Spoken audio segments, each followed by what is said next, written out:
Magandang umaga mga igan, pinatay na UPLB student na si Maria Victoria Reyes. Ililibing na po bukas. Patuloy na tinutugis naman ang suspect sa krimen. May live report si Bam Alegre.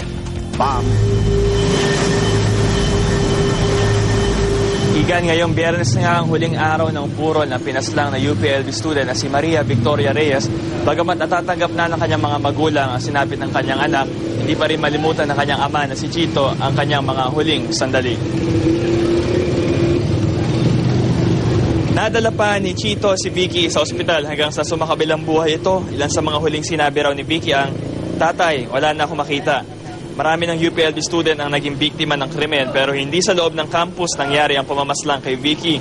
Lunes kasi iyon ng hapon kaya wala siyang pasok at nasa bahay lang siya sa Binyan, Laguna. Dito siya pinasok ng salarin na kinilala bilang ang 19 years old na si Benigno Cayetano Jr. Patuloy ang manhunt operations ng mga otoridad sa suspect at mas pinaigting ang police visibility sa lugar. May pabuya pa rin ₱250,000 para sa magbibigay ng impormasyon sa kinaroroonan ng suspect.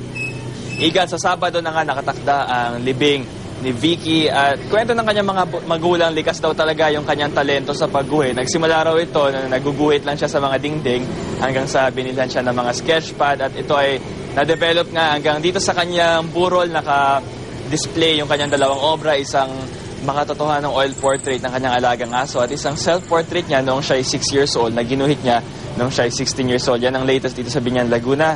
Igan? Maraming salamat, Bam Alegre.